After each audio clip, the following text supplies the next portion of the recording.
Bismillahirrahmanirrahim. Assalamualaikum warahmatullahi wabarakatuh. Alhamdulillahilladzi arsala rasulahu bil huda wa dinil haq.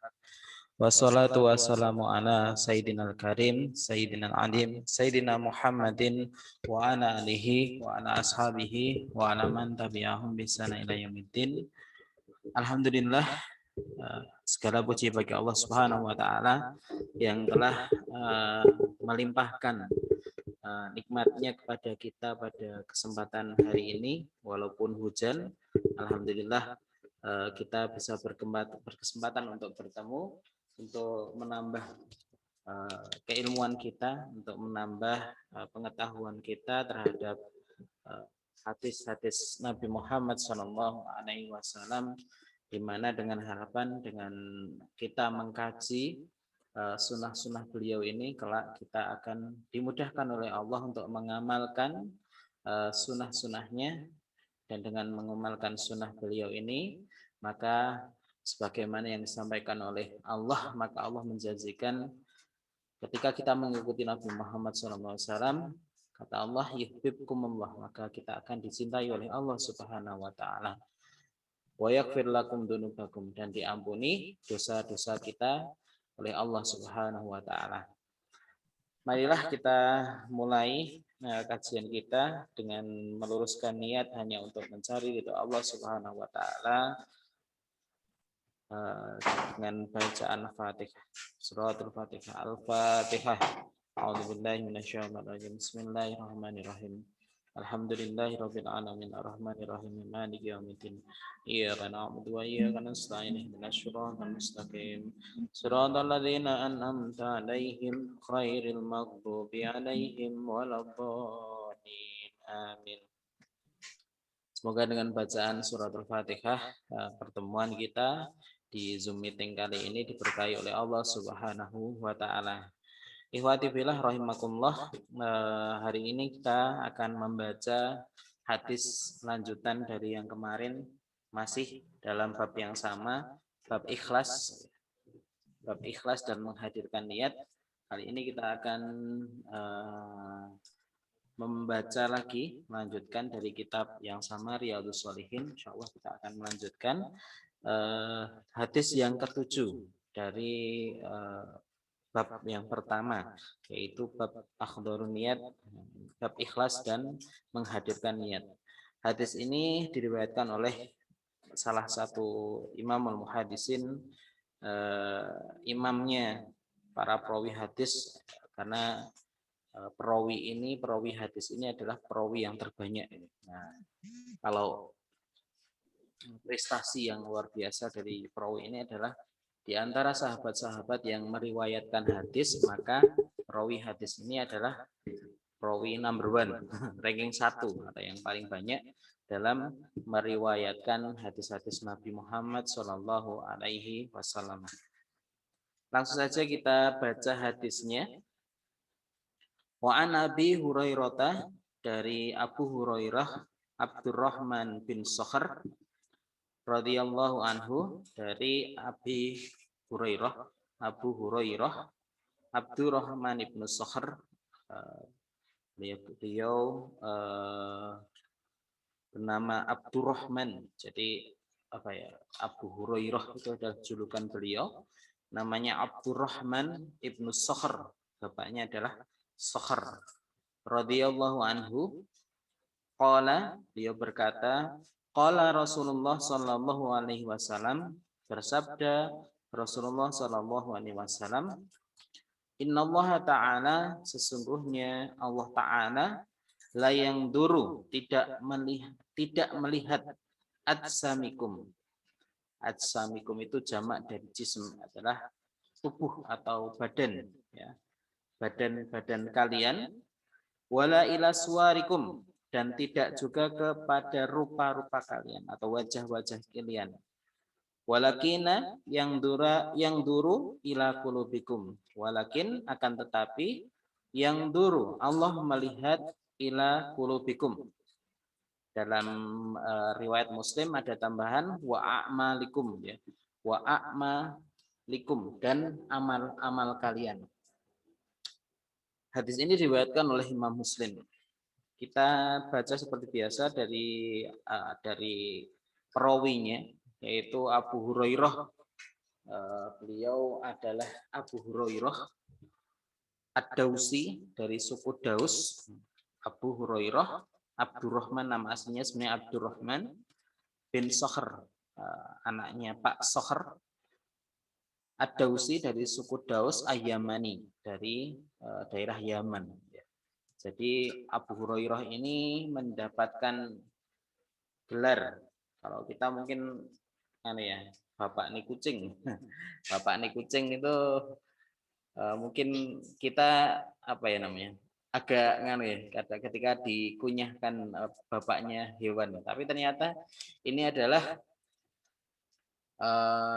satu pujian dari Rasulullah kepada Abu Hurairah ini, dimana kalau kita melihat kejadian, ada beberapa riwayat ya, yang pertama adalah karena memang Abu Hurairah ini adalah pengembala kambing yang memiliki peliharaan kucing hirun itu kucing liar yang kadang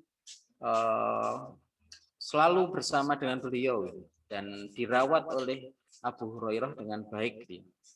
Dan ada suatu kejadian di mana satu riwayat menceritakan bahwa suatu saat Abu Hurairah ini membawa kucingnya ke pengajian. Ya, jadi ketika ngaji kepada Rasulullah, kucingnya dibawa, kemudian dimasukkan ke gamisnya, ke bajunya itu. Anak kucing kecilnya dimasukkan ke sana. Kemudian ketika ngaji, kucing itu berbunyi, maka kemudian seketika Abu Hirun itu, kamu adalah bapaknya kucing. Jadi bapaknya kucing ini adalah pujian sebenarnya dari Allah, dari Rasulullah Subhanahu Wa Taala kepada seseorang yang kalau kita mengetahui bahwa salah satu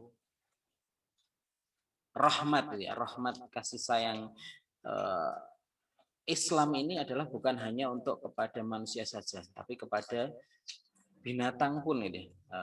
Malayarham layurham, barang siapa yang tidak menyayangi maka tidak akan disayangi. Barang siapa yang kemudian tidak menyayangi yang di bumi, maka tidak akan disayangi oleh yang lain.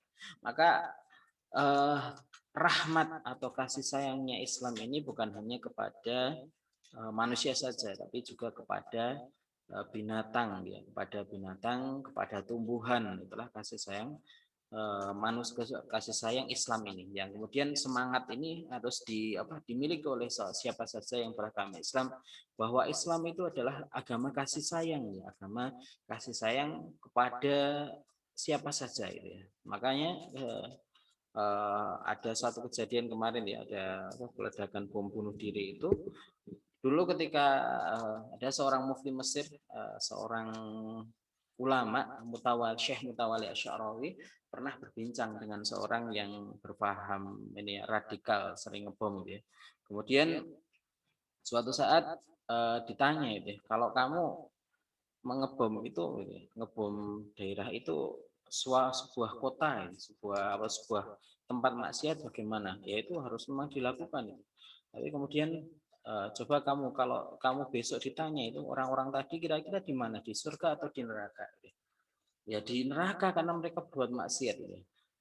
Nah ini apa yang kamu lakukan ini sangat berbeda sekali dengan apa yang kemudian menjadi semangat Rasulullah ini. Bahkan Rasulullah itu sangat sedih sekali ketika ada orang yang tidak mendapatkan hidayah, tidak mendapatkan hidayah Allah Subhanahu Wa Taala. Maka semangat kamu ini berbeda, semangat kamu berbeda dengan Rasulullah. Lalu siapa yang kamu tiru, kata beliau. Nah ini adalah satu hal yang kemudian perlu garis bawahi, bahwa kasih sayang Islam itu rahmahnya Islam, kasih sayang Islam itu bukan hanya kepada sesama manusia. Bahkan Rasulullah itu ketika ada seorang yang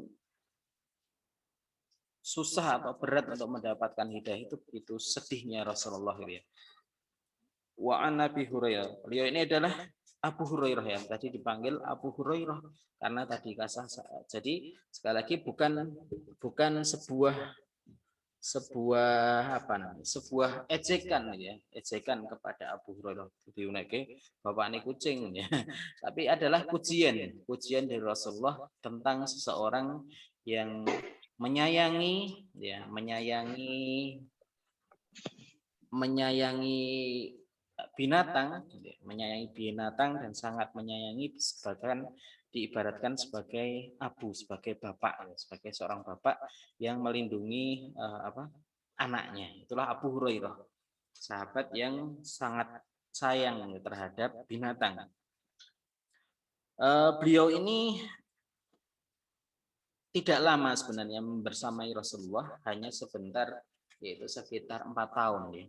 Dari 4 tahun dari keislamannya. Jadi ketika masuk Islam itu dari suku Daus ya, beliau masuk ketika perjalanan malamnya itu, Abu Hurairah itu sudah bersair ya, kok nggak pagi-pagi gitu. Kenapa malam ini tidak segera pergi, kemudian menghilangkan, sampai kemudian salah seorang budaknya dalam perjalanan itu hilang kemudian ketika beliau menemui Rasulullah, kemudian bersyahadatlah Abu Hurairah ini di hadapan Rasulullah. Setelah bersyahadat ternyata budaknya ini kembali, budak yang tadinya hilang ini kembali, tapi saking saking senengnya Abu Hurairah ini tidak kemudian perginya budak ini tidak membuatnya marah, akhirnya justru malah budak itu dimerdekakan oleh Abu Hurairah ini, karena ya udah, dengan kamu kumerdekakan ya, budak yang tadinya mengkhianati, pergi di tengah jalan gitu ya, ketika dalam perjalanan menuju rumah Rasulullah untuk mendapatkan untuk mengucapkan syahadat. Nah, budaknya ini kembali dan akhirnya malah kemudian dimerdekakan oleh Abu Hurairah.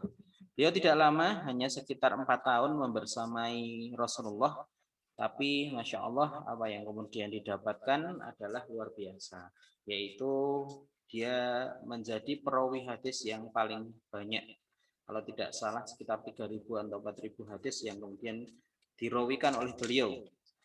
Dan inilah yang kemudian membuat perlu kita kita apresiasi atau mungkin kita tiru gitu, bahwa mencari ilmu itu, thalabul ilmi adalah suatu hal yang membutuhkan totalitas gitu.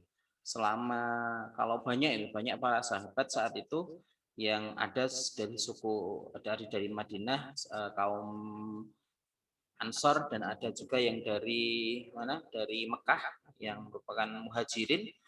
Mereka ini tidak seperti sini Abu Hurairah.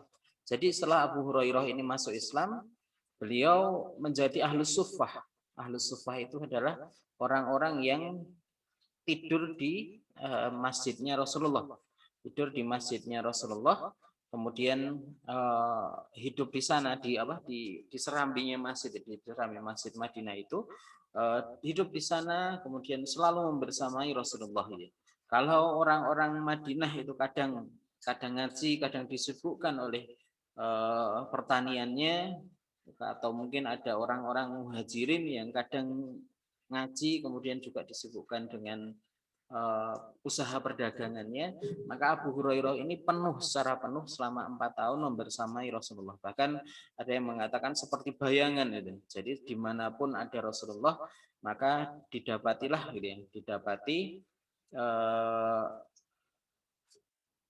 Abu Hurairah ini ya. Maka kemudian banyak sekali riwayat yang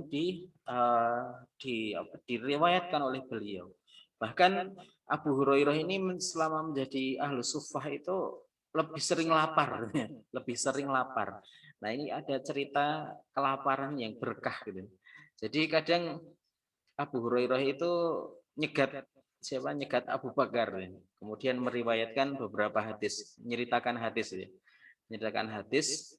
Jadi ini ya, Abu Hurairah itu tidak pernah mau meminta-minta, walaupun sudah kelaparan parah gitu. Bahkan pernah suatu kejadian sampai pingsan gitu. Karena saking parahnya kelaparannya, pernah pingsan antara mimbar Masjid Madinah dan mimbar Masjidnya Rasul dan kamarnya Aisyah gitu ya. Ada kan kamarnya Aisyah itu sebelahan dengan Masjid Rasul itu ya. Nah, itu di antara tempat itu dia pingsan. Nah, ketika pingsan itu ada orang yang merukyah dengan cara menduduki ya. Mungkin ada salah satu cara rukyah zaman dahulu yaitu menduduki badannya itu. Kemudian Abu Hurairah, aku tuh tidak kena jin, aku tidak kesurupan gitu. Aku tidak usah dirukyah, aku tuh pingsan karena kelaparan. Jadi karena kelaparan dia secara penuh hidup di masjidnya Rasulullah. Kemudian pingsan gitu ya, pingsan kelaparan sampai ada orang yang tadi mau merukyah dikira kena jin. Ternyata dia pingsannya bukan kena jin gitu, tapi karena kelaparan. Kadang itu dia menceritakan hadis atau mungkin menceritakan Al-Qur'an gitu ya, kepada sahabat yang lain dengan harapan apa? Dengan harapan agar diajak ke rumah, dijamu gitu ya, agar diajak ke rumah, kemudian dijamu, diberikan makan gitu ya, diberikan makan. Tapi kadang bahkan pernah ke Umar gitu ya, ke Umar, dia meriwayatkan hadis gitu, beberapa hadis sampai ngikuti Umar gitu, sampai ke depan pintu rumahnya Umar gitu ya. Umar balik deh. Seandainya ada makanan buat kamu, pasti akan aku hidangkan untuk kamu. Tapi ternyata di Umar itu juga tidak ada makanan di rumahnya Umar. Nah, ini akhirnya Abu Hurairah kecewa gitu ya. Itu pernah seperti itu ya. Bahkan ada dia kadang beliau mengikuti, sudah tahu suatu ilmu, dia pernah diriwayatkan dia mengetahui tafsir suatu ayat, tapi kemudian karena sudah berapa hari nggak makan gitu ya, maka dia diajak temannya, yuk kita cari riwayat dari sahabat itu. Dia ikut aja itu hanya untuk mendapatkan makanan gitu ya. Karena sekali lagi, walaupun dia kelaparan, dia tidak punya apa-apa, miskin menjadi ahlus sufah, tapi Abu Hurairah ini tidak pernah selama 4 tahun ya, selama 4 tahun mengaji kepada Rasulullah itu, kemudian tidak pernah meminta-minta. Itulah semangat yang luar biasa. Dan suatu kejadian yang luar biasa, pernah suatu saat dia menceritakan hadis kepada Abu Bakar.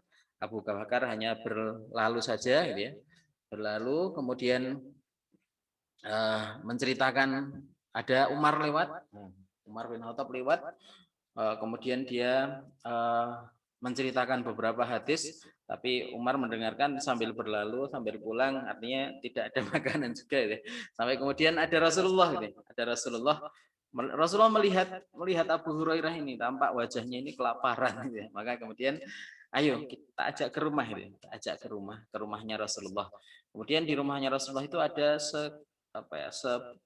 sebuah atau segelas susu ya, atau sewadah susu ya, sewadah kecil susu yang itu adalah hadiah dari sahabat yang lain yang diberikan kepada Rasulullah. Kemudian Abu Hurairah masuk, wah ada susu ini, alhamdulillah itu ya. Ada susu. Akhirnya kemudian, tapi ternyata Rasulullah, wahai Abu Hurairah, panggil ahlu sufah yang lain untuk masuk ke sini. Nah, itu benar dia. Akhirnya tadinya rotok ngedumbel juga itu. Terus manggil ini kan susunya harusnya kalau buat saya kenyang gitu. Tapi ternyata kemudian disuruh Rasulullah malah memanggil para ahlu sufah yang lain gitu. Ahlu sufah yang lain. Ayo, itu diundang oleh Rasulullah gitu ya. Diundang oleh Rasulullah. Kemudian datang berbondong-bondong para ahlu sufah, orang-orang yang tidur di serambi masjidnya Rasulullah ini. Diminumlah dari satu wadah tadi, diberikan satu persatu, minum semua. Sampai setiap sahabat, setiap ahlu sufah yang minum tadi sampai kenyang. Kenyang lagi. Banyak sekali yang sudah minum, tapi karena keberkahan Rasulullah, susu itu tidak berkurang. Tidak berkurang. Akhirnya kemudian tidak berkurang, kemudian sampai akhirnya tinggal giliran 2 orang, yaitu Abu Hurairah dan Rasulullah ini. Nah, sekarang tinggal kita berdua ini. Padahal orang-orang yang banyak tadi hanya susu satu wadah diminum orang banyak, tidak berkurang sedikit pun ya, karena doanya Rasulullah. Kemudian akhirnya Abu Hurairah minum. minum dari wadah tadi sampai demi Allah saya sudah tidak muat lagi kekenyangan ya karena meminum susu tadi. Baru kemudian Rasulullah meminum setelah Abu Hurairah. Nah, ini adalah satu hal bahwa totalitas dalam menuntut ilmu ini dibutuhkan ya. Dan bahkan dalam satu kejadian tadi mendapat satu susu yang mendapat doa keberkahan dari Rasulullah bisa cukup untuk orang banyak itu orang banyak ahli sunnah bahkan kemudian semua yang meminum itu kenyang ya. Semua yang minum kenyang semua yang mendapatkan kekenyangan itulah keberkahan dari doa Rasulullah. Abu Hurairah ini juga kenapa bisa menghafal banyak hadis bahkan dia adalah periwayat hadis yang paling banyak itu karena ternyata ini mendapatkan doanya Rasulullah. Jadi pernah ada beberapa riwayat yang tentang bagaimana atau kaifiat Rasulullah ketika mendoakan Abu Hurairah itu ya. Pernah dalam suatu perang dalam satu perang Abu Hurairah ini kamu kok nggak minta ghanimah gitu ya? Kenapa kamu tidak meminta harta rampasan perang gitu? Ya Rasulullah, aku hanya meminta apa yang diajarkan Allah kepadamu gitu. Akhirnya kemudian setelah mengatakan seperti itu oleh Rasulullah, baiklah kalau begitu dia punya selendang.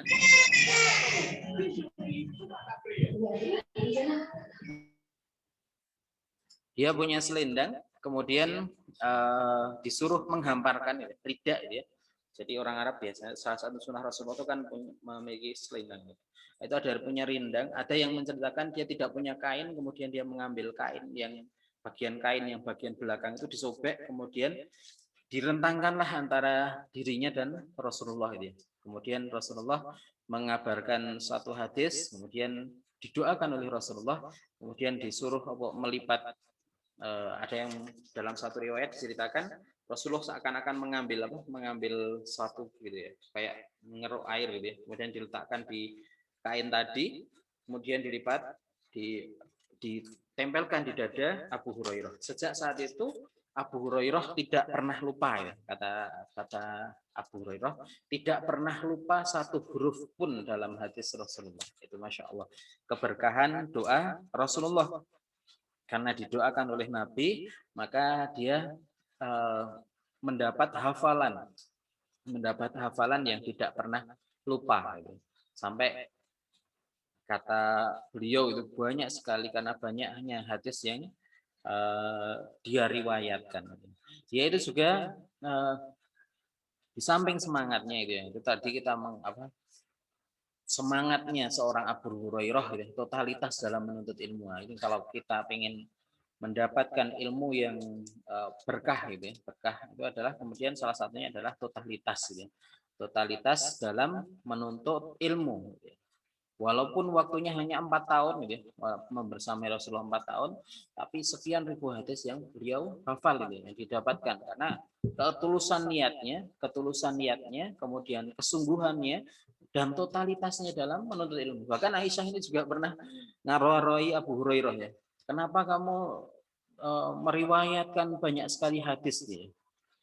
Bahkan para sahabat mengambil hadis dari kamu itu. Ya Ummul Mukminin gitu. Wahai ibuku, sesungguhnya aku ini selalu bersamai Rasulullah, sedangkan engkau kadang berhias, kadang melayani Rasulullah gitu ya. Kadang berhias melayani Rasulullah. Sedangkan aku itu tidak punya apa-apa gitu. Aku tidak pernah melakukan hal itu gitu ya. Aku tidak pernah berdagang, aku tidak pernah mengurusi tanaman gitu. Maka secara totalitasnya dalam menempuh agama belajar agama ini, maka menghasilkan keberkahan ilmu yang kemudian dimiliki oleh Abu Hurairah. Di samping totalitasnya dan kesungguhannya dalam menuntut ilmu, ada satu riwayat tentang bagaimana Abu Hurairah ini sangat birrul walidainnya kepada ibunya itu ya. Pernah suatu saat ketika mendakwai, jadi ibunya masih kafir nah saat itu di riwayat itu ibunya masih kafir, kemudian Abu Hurairah mengajak ibunya untuk masuk Islam gitu. Mengajak ibunya untuk masuk Islam. Tapi ibunya ini malah menolak, bahkan kemudian menjelek-jelekan Rasulullah gitu.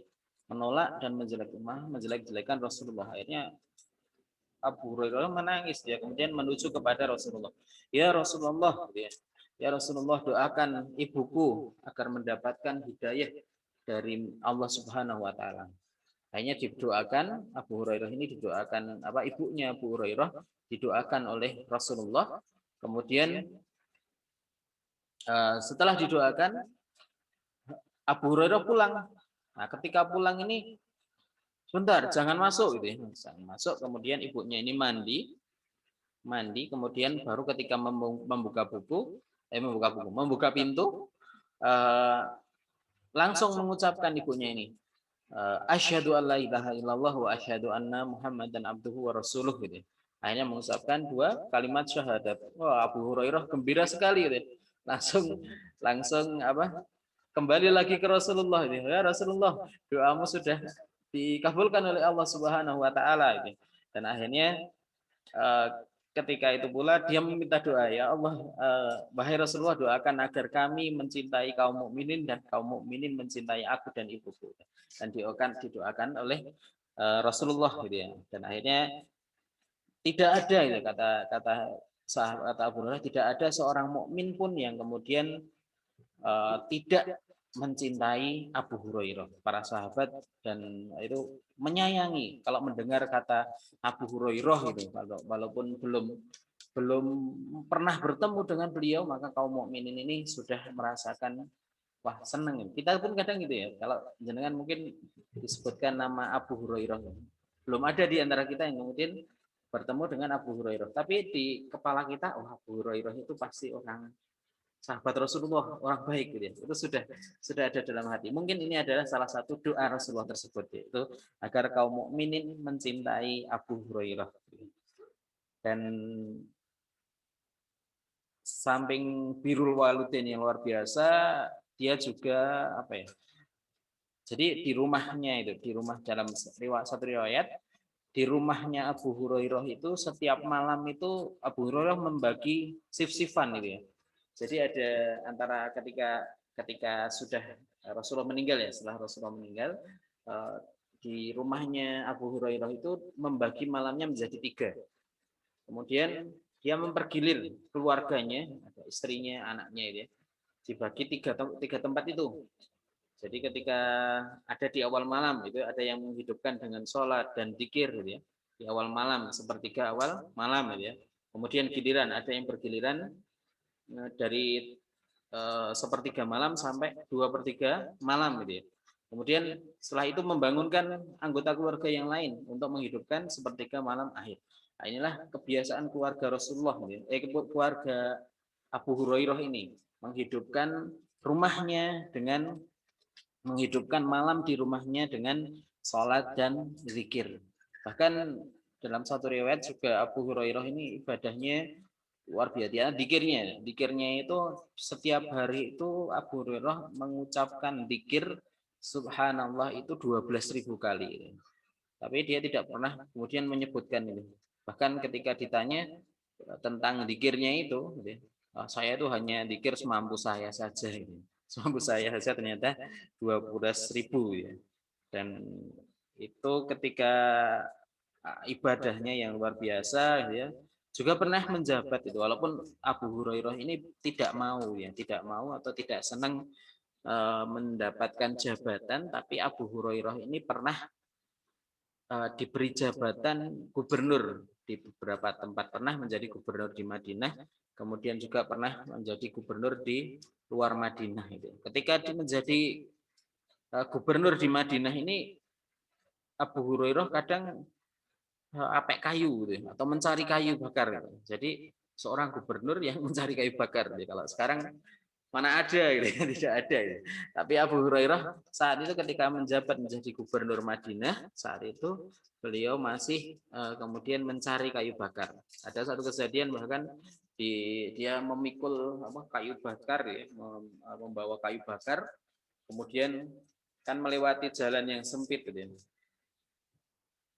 ada seorang sahabat, berilah jalan kepada gubernurmu gitu. Lah ini kan sudah cukup gitu. Belum menoleh ya tadi, belum menoleh orang tadi. Lah ini dia tahu itu suaranya Abu Hurairah gitu, gubernurnya ini. Beri jalan kepada gubernurmu gitu. Lah ini kan cukup gitu.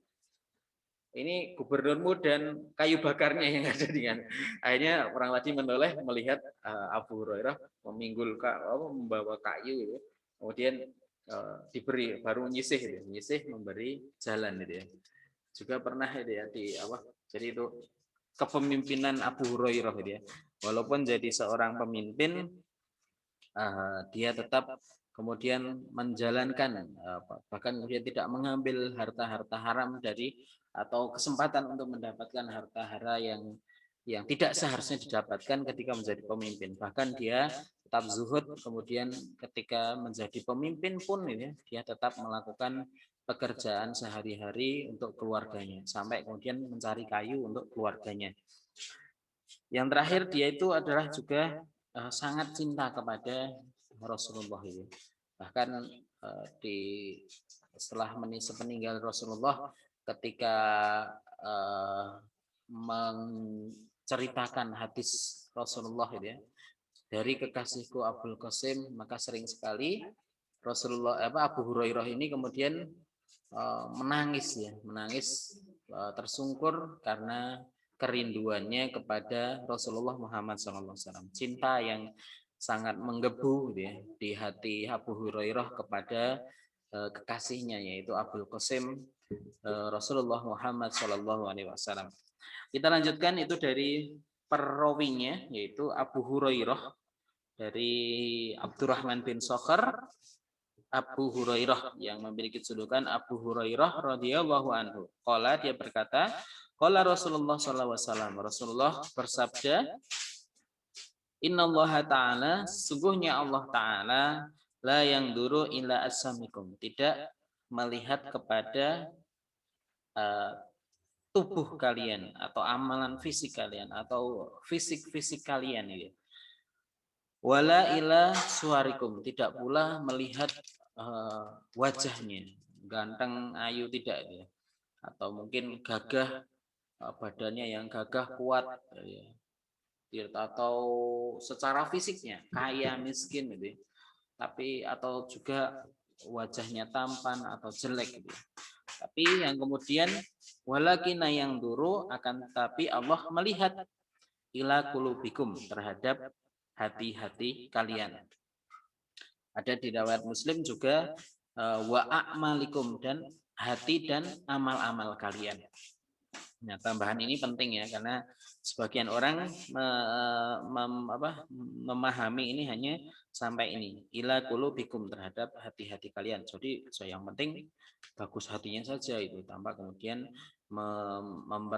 mempertimbangkan a'malikum atau amal perbuatan kalian. Dari hadis ini ada beberapa yang kemudian bisa kita ambil ibroh ya. Yang pertama adalah pahala seseorang ini akan diberikan sesuai dengan niatnya, dari niatan seseorang. Jadi bukan kemudian melihat tampilannya. Mungkin ada orang yang kemudian secara physically gitu ya, melakukan atau bersedekah gitu ya. Bersedekah dengan harta yang banyak gitu ya. Atau mungkin tampilan casingnya itu. Jadi ada orang yang sudah bersorban, berpeci seperti saya, pakai baju koko gitu ya. Pasti itu orang baik ya. Tidak itu.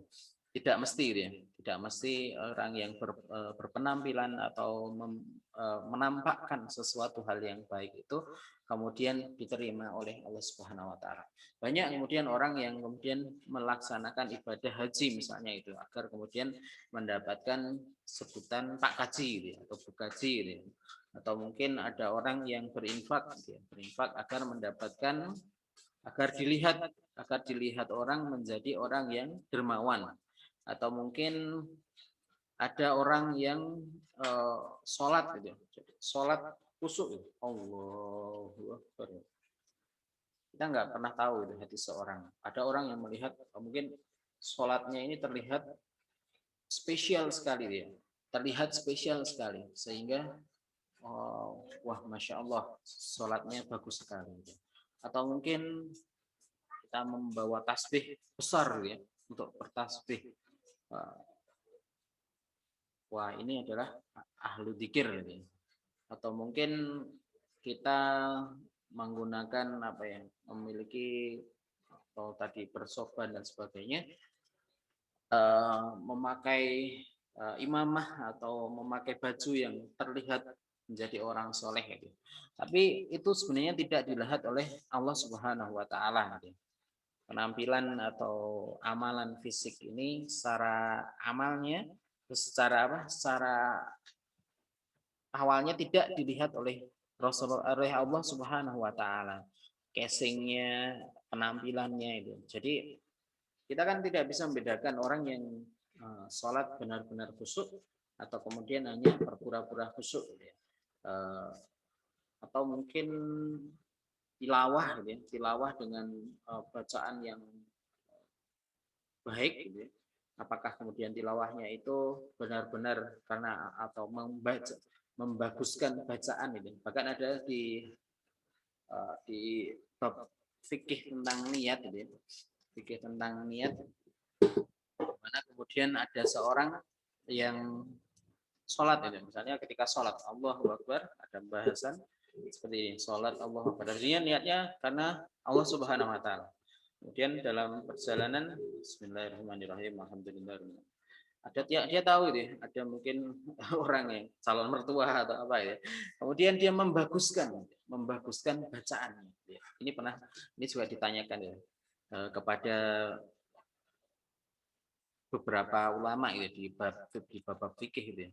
Lalu bagaimana hukumnya? Apakah batal semua niatnya atau semua ibadahnya atau batal sebagian? Beberapa ulama kemudian menjelaskan yang batal hanya kemudian membaguskannya ini. Jadi yang tidak ikhlas itu. Sholatnya tadinya ikhlas karena Allah Subhanahu wa taala, tapi membaguskan bacaannya ini tertolak karena membaguskan bacaannya ini diniatkan bukan untuk Allah Subhanahu wa taala tapi karena untuk manusia. Maka perbuatan ini menjadi tertolak oleh Allah Subhanahu wa taala. Maka pahala seseorang ini diberikan karena niatannya tadi ya. Niatannya tadi. Jadi kadang mungkin kita tidak merasa juga melakukan suatu ibadah diintrospeksi juga bagi diri kita wah agar dilihat anak kita atau mungkin agar dilihat oleh suami kita, agar dilihat oleh orang tua kita, mertua kita. Itu tidak terasa, kadang dalam hati itu ada bisikan-bisikan hati seperti itu. Maka sekali lagi selalu kita kemudian perbaharui, mengolah hati kita untuk kemudian selalu meluruskan niatan kita. Itu kadang kita ketika berjalan melakukan amal, misalnya melakukan amal yang panjang amal yang panjang itu nikah misalnya. Nikah menikah kemudian karena nikah itu kan ibadah yang panjang sekali ya. Kadang terjadi kemelencengan niat melenceng niat dalam perjalanan pernikahan kita Makanya kemudian selalu harus kita mengolah hati kita agar apa yang ibadah yang kita lakukan, termasuk ibadah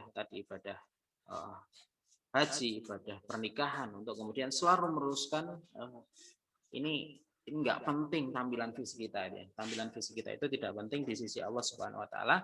Yang terpenting adalah kemudian apa yang ada di dalam hati kita, niat kita Niat kita inilah yang kemudian menjadi penting. Itu yang pertama Selalu tadi tidak terlihat tidak terlihat amalan itu kadang terlihat sebuah ibadah tapi pada hakikatnya kadang bukan sebuah ibadah karena salahnya niat tadi. Kemudian ibroh yang kedua adalah anjuran kita untuk selalu menjaga hati kita menjaga hati kita. Karena sebagaimana di doanya Nabi itu kan muqallibal qulub, ya muqallibal qulub sabit qalbi ala dinik, gitu. Wahai yang membolak-balikkan hati, gitu. Tetapkanlah hati ini dalam agamamu ini, gitu. Itu adalah doa yang diajarkan oleh Nabi, karena memang hati kita itu seperti itu ya. Bahkan ada satu riwayat hadis, hati manusia itu seperti daun yang kalau kita melihat daun dalam apa yang terbawa air banjir gitu, air besar gitu. Maka itulah hati itu. Hati itu seperti itu, selalu terbolak-balik gitu. Kadang lurus, kadang nempeng, kadang lurus, kadang tidak lurus gitu. Kadang ikhlas, kadang tidak ikhlas. Itulah hati. Makanya kemudian ini hadis ini mengandung anjuran bagi kita untuk kemudian selalu memperbaiki hati kita, memperbaiki niat kita kepada Allah Subhanahu wa taala. Kadang misalnya kita ngaji di awal sudah ikhlas bismillah karena Allah Subhanahu wa taala. Kemudian di tengah perjalanan hati kita melenceng, hati kita melenceng, niatnya wah ben apa ya? Ben dikira orang solih, ben dikira orang alim dan sebagainya. Itu melenceng di tengah. Makanya kemudian kita harus selalu membawa ke lainnya, membawa hati kita ke ke jalannya. Dan dengan niatan ini pula lah, dengan mengelola ibadah hati ini, suatu amalan bagi seseorang itu bisa bernilai banyak sekali ibadah. Misalnya saja sebentar lagi puasa ini. Puasa kemudian dalam hati kita mengelola, ada banyak amalan hati ini. Dalam hati kita ada ketika kita berpuasa, kita niatkan ikhlas karena Allah gitu. Perutnya lapar, nah, kita niatkan sabar karena Allah Subhanahu wa taala. Wah, di tengah lapar itu ternyata subhanallah, ternyata selama ini saya mendapatkan nikmat yang banyak yang saya bisa makan tiap hari, nggak perlu kelaparan seperti ini ya. Jadi amalannya mungkin kadang satu ini, tapi dengan mengelola hati kita ini, mengelola amalan hati kita, syukur, sabar, istiqomah, kemudian tawadu gitu ya, kemudian rendah diri dan rendah hati dan sebagainya, maka itu akan banyak itu ya, banyak amalan-amalan hati yang bisa kita dapatkan. Khauf, ya Allah aku takut kepadamu ketika puasa misalnya, ya Allah aku takut kepadamu ketika saya berbuat maksiat, saya ngomong misalnya ghibah gitu, saya takut. Ada khauf yang bisa, pahala khauf yang bisa kita dapatkan. Jadi dengan mengelola amalan hati itu akan kemudian dari satu amal saja bisa kemudian mendapatkan pahala yang banyak karena tadi bergolak-golaknya hati itu kemudian justru itulah menjadi ladang pahala bagi kita.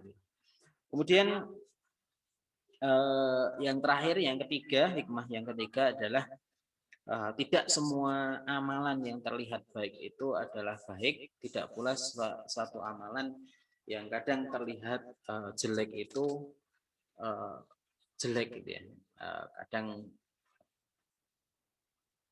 ada juga yang kemudian itu tadi ya. Semua tergantung kepada maksudnya amalan bukan amalan jelek itu. Amalan yang tidak terlihat, kadang terlihat maksudnya amalan jelek itu bukan amalan yang melanggar syariat ya. Kadang terlihat oleh orang lain mungkin itu tidak sopan dan sebagainya. Tapi ketika niatannya itu baik, itu bukan melanggar syariat ya, sekali lagi. Niatannya baik justru itu bisa menjadi sebuah ibadah kepada Allah Subhanahu wa taala. Nah, itu karena mengelola hati tadi ya. Dan tidak selalu tadi mungkin ya, seperti saya contohkan tadi bahwa kadang orang sama-sama sholat, kita tidak pernah tahu isi hati seorang ya. Atau mungkin dia khusuk, sifat khusuknya itu karena kemudian ingin mendapatkan pujian, atau mungkin kadang seseorang meninggalkan sesuatu yang utama karena seorang gitu. Misalnya tadinya sholatnya itu sudah Allahu Akbar, sudah khusuk ya. Tapi kayak ono tonggoku ya.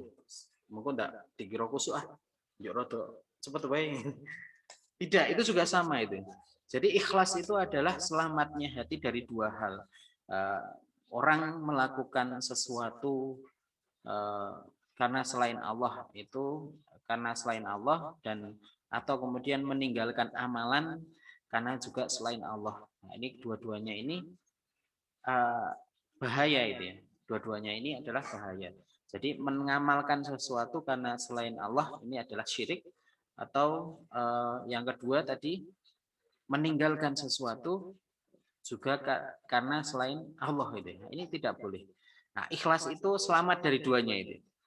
Jadi ya apa anane ini? Apa anane antara antara fisiknya dan hatinya itu apa adanya. Benar-benar apa adanya antara yang terlihat dan apa yang di dalam hati.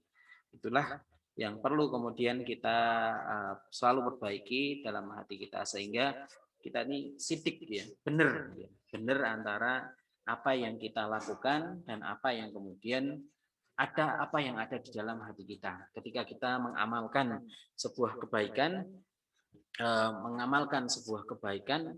hati kita benar-benar lurus kepada Allah Subhanahu Wa Taala.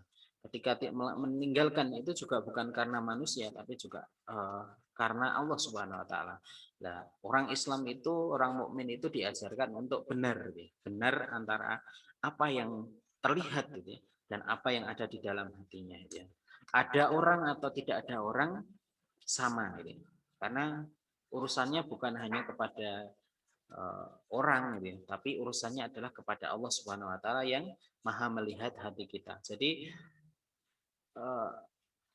rasa ibadah atau maksiat hati pun orang mukmin itu meninggalkan Jadi bukan hanya maksiat fisik tapi maksiat hati itu orang mukmin meninggalkan semuanya. Jika itu melanggar syariat Allah Subhanahu Wa Taala maka itu ditinggalkan oleh seorang mukmin. Sekali lagi sebagai seorang mukmin kita diajarkan untuk benar antara apa yang keluar, apa yang terlihat dalam fisik kita, atau kemudian dan apa yang kemudian terlihat apa yang ada dalam hati kita. Karena sekali lagi tadi dalam hadis itu disampaikan innallaha la yanzuru ila ajsamikum aw suwarikum walakinallaha yanzuru ila qulubikum wa a'malikum.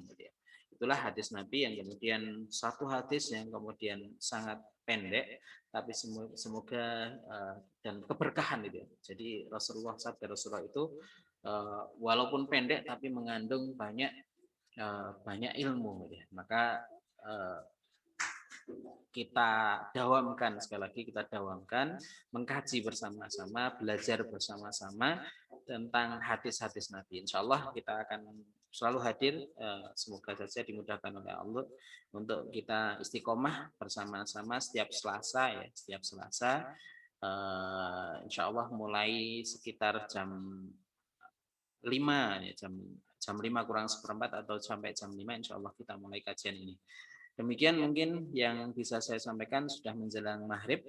Semoga apa yang kita kaji pada sore hari ini bermanfaat dan berkah apa yang kemudian kita kaji walaupun mungkin sebentar, mungkin sedikit, tapi semoga Allah memberikan keberkahan kepada apa yang kita dapatkan pada sore hari ini. Sehingga sekali lagi setelah kajian ini kita menjadi pribadi-pribadi yang lebih baik. Setiap kita pulang atau setiap kita live dari kelompok atau dari Zoom meeting ini, kita menjadi pribadi-pribadi yang lebih baik. Sedikit demi sedikit kita perbaiki hati kita perbaiki amal kita. Maka dengan itu insya Allah kita akan menjadi lebih baik. Itu mungkin yang bisa kami sampaikan, semoga bermanfaat. Jika ada kebenaran datangnya dari Allah Subhanahu Wa Taala dan jika ada kesalahan datangnya dari kebodohan saya dan dari setan. Subhanakallahumma wa bihamdika asyhadu an la ilaha illa anta astaghfiruka wa atubu ilaik. Kami akhiri, wassalamualaikum warahmatullahi wabarakatuh.